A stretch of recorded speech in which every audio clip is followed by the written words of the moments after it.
Glória a Deus. A graça e a paz do nosso Senhor e Salvador Jesus Cristo. Que Deus possa estar abençoando grandemente a tua vida, nesta noite. Que Deus possa abençoar a tua família, os teus negócios. Que Deus possa tocar no teu coração com esta palavra. A palavra que eu vos trago nesta noite encontra-se no livro de Josué, no seu capítulo de número 3. Josué, capítulo de número 3. Onde Deus ali fala ao seu povo antes da passagem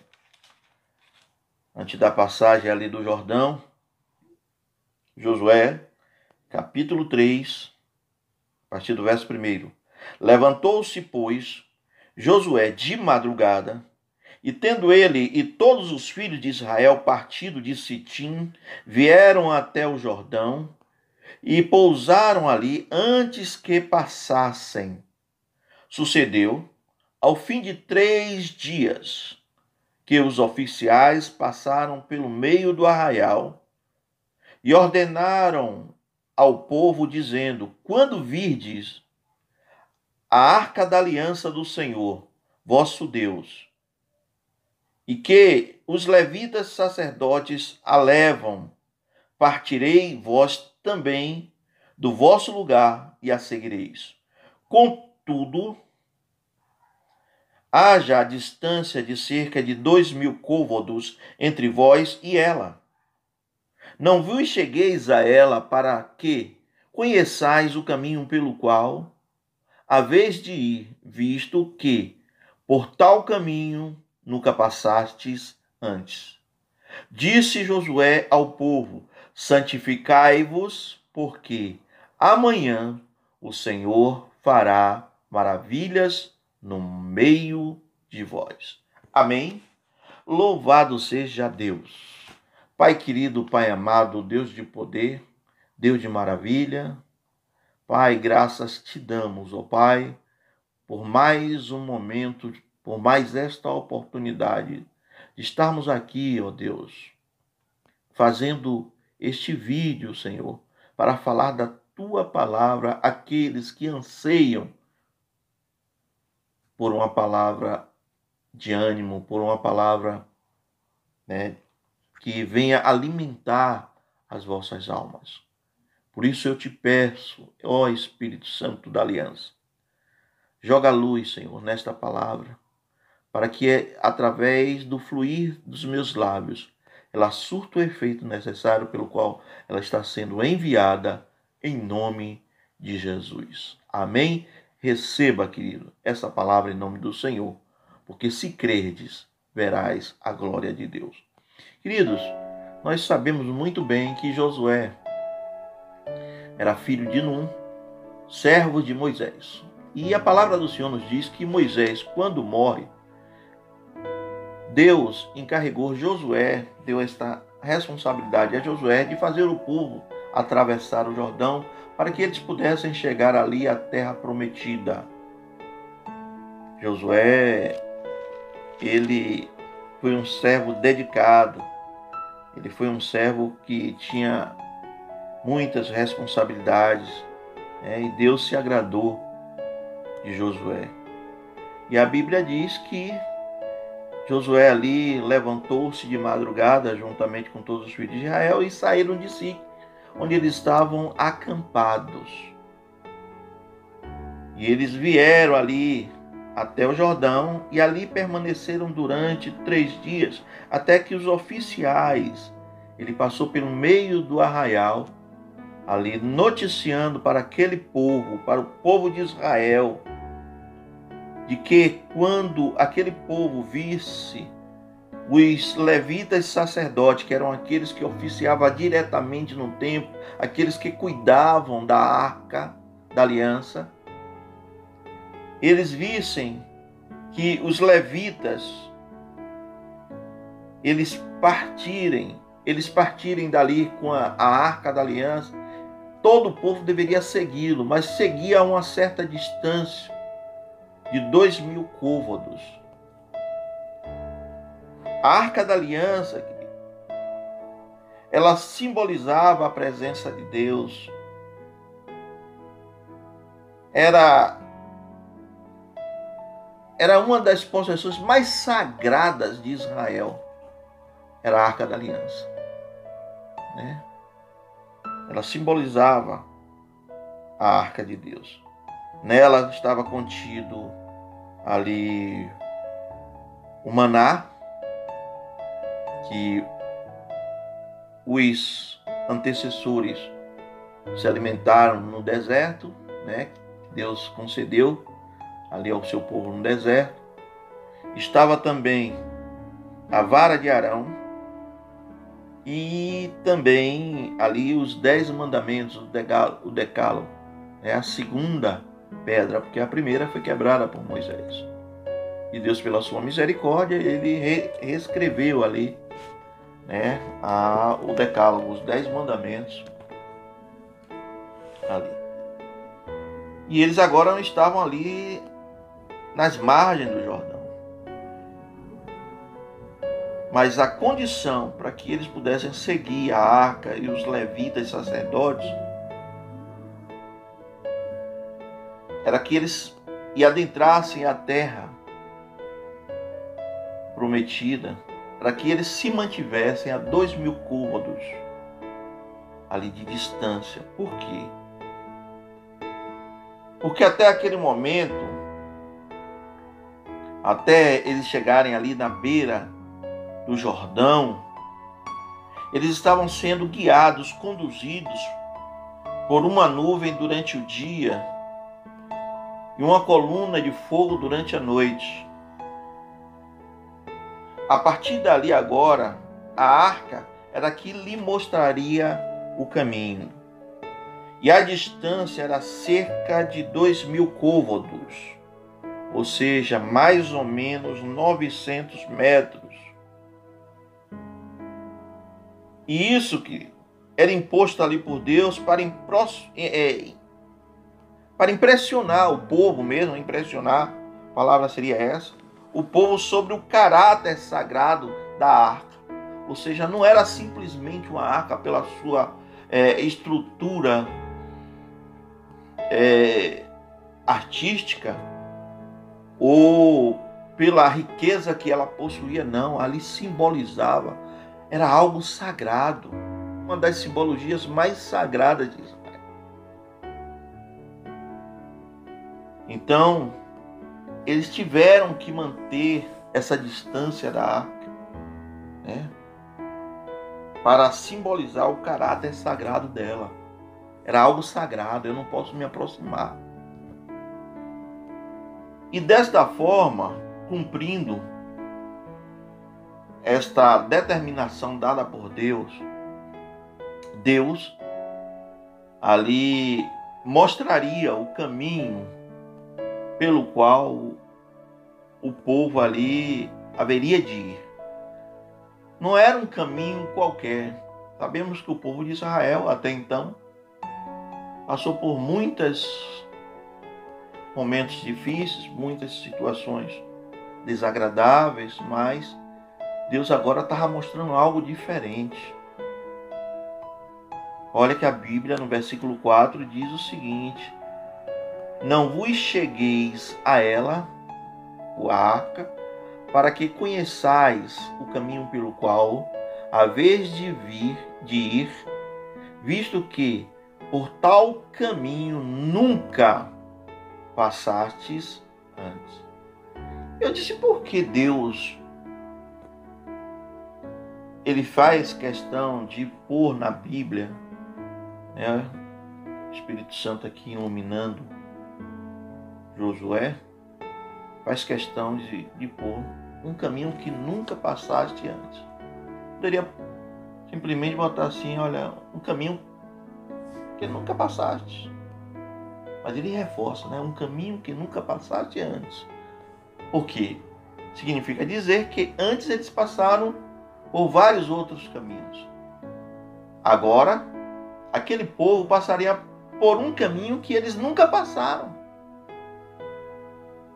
E esse caminho, segundo Strong, na Bíblia, lá, ou no dicionário, ele vai dizer que é Abar, palavra hebraica, Abar, que significa atravessar, passar por cima, ir além, passar por, através de. Né? Podemos dar mais outros significados, já que a Bíblia ela traz esse termo mais de 500 vezes. Significa passar de um lado para outro. E aqui, nesse sentido, ele retrata mais facilmente pelo fato de que o povo de Israel haveria de atravessar um rio. É ou não é? Deu para entender? Logo, se eles iriam atravessar de um lado para outro agora, um rio. Josué agora ele se dirige ao povo e diz: olha, santificai-vos, porque amanhã o Senhor fará maravilhas no vosso meio, ou no meio de vós.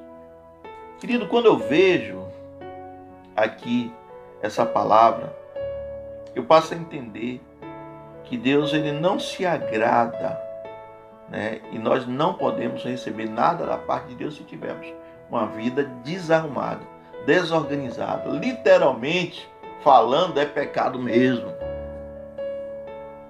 Né? A única...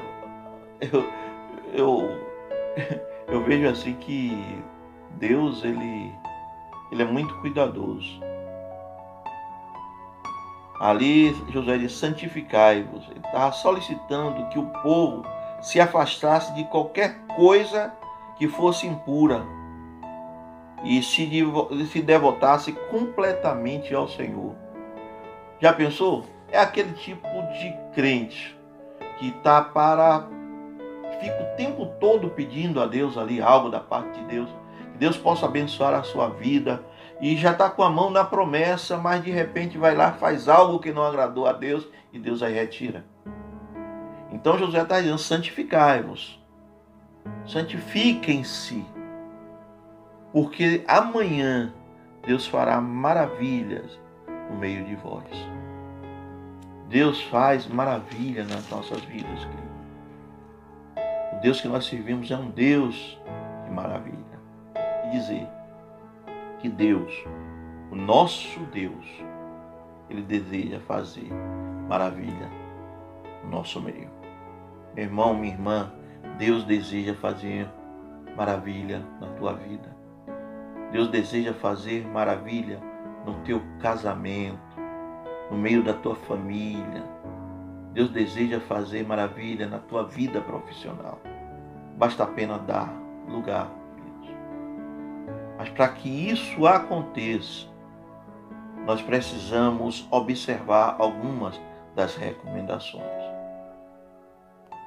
E a primeira delas, querido, é dizer que Deus ele sempre nos dá um norte, aquilo que nós devemos fazer e que agrada a Ele. Deus sempre ele destina uma direção.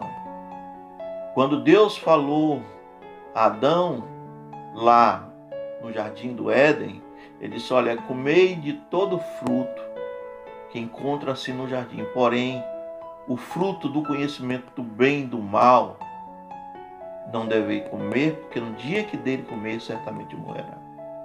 Deus está dizendo a Adão: olha, você pode, Deus estava dando uma direção a Adão.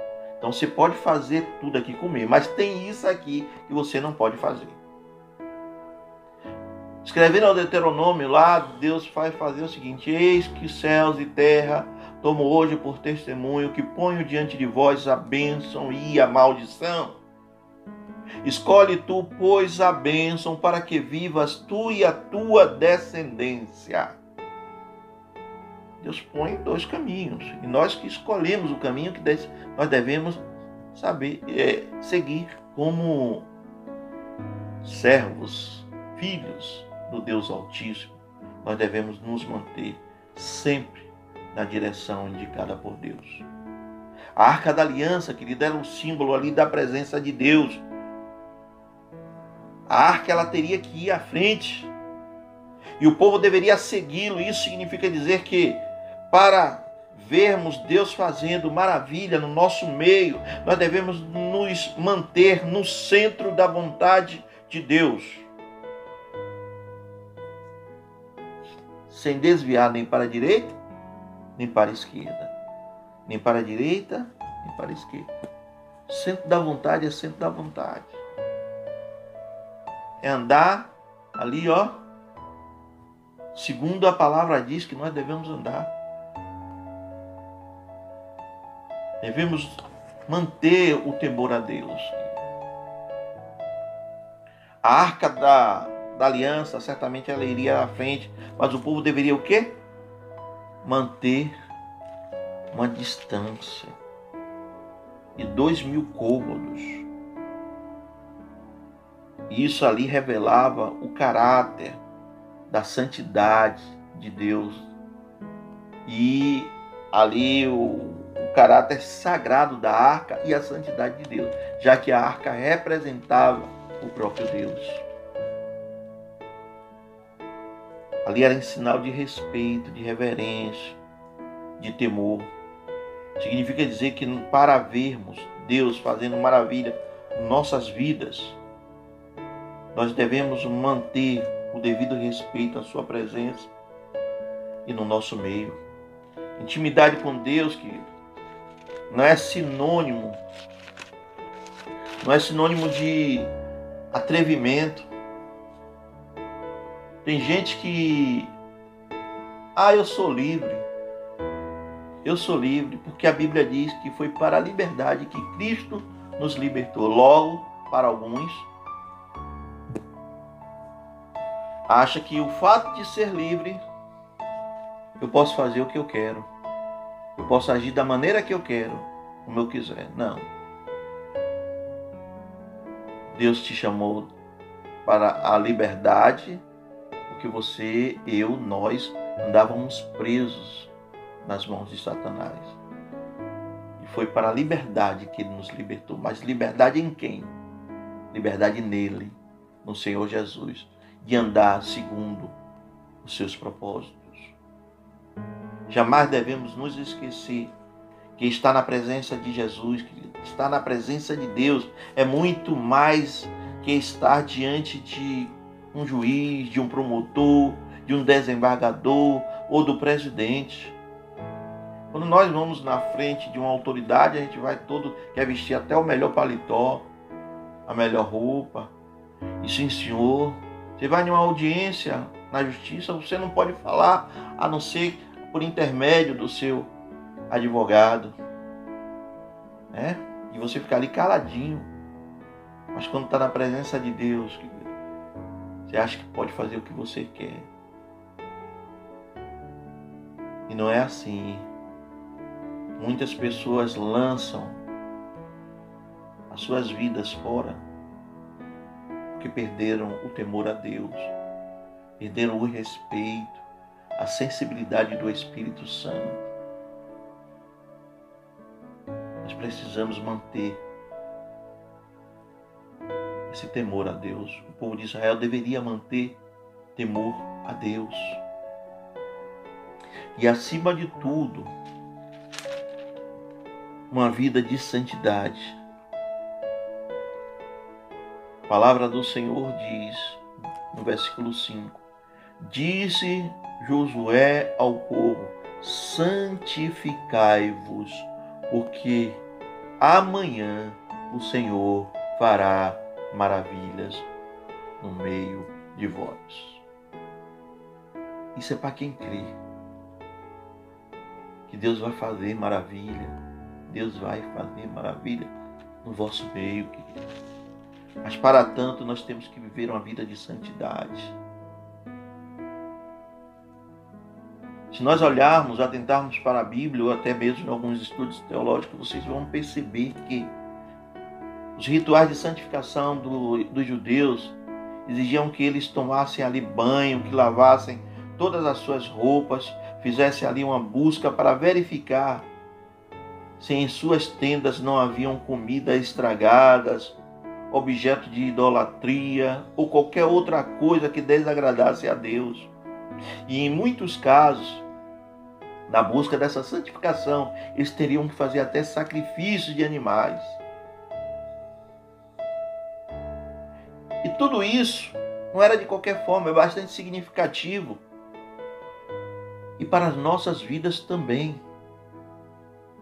Por quê? Porque só dessa forma é que nós veremos Deus fazer maravilhas no nosso meio. Mas nós temos que nos santificar. A palavra do Senhor no livro de 1 Pedro, no capítulo de número 1, no versículo 16, diz assim: porque estáis escrito, ou escrita está, dependendo da tradução, sede santos, porque eu sou santo. A palavra santo é hagiasmo, no grego, significa separado. Separado para quê e para quem? Para adorar. Adorar a quem? Ao Deus eterno, imortal, invisível, porém real, o qual nós servimos.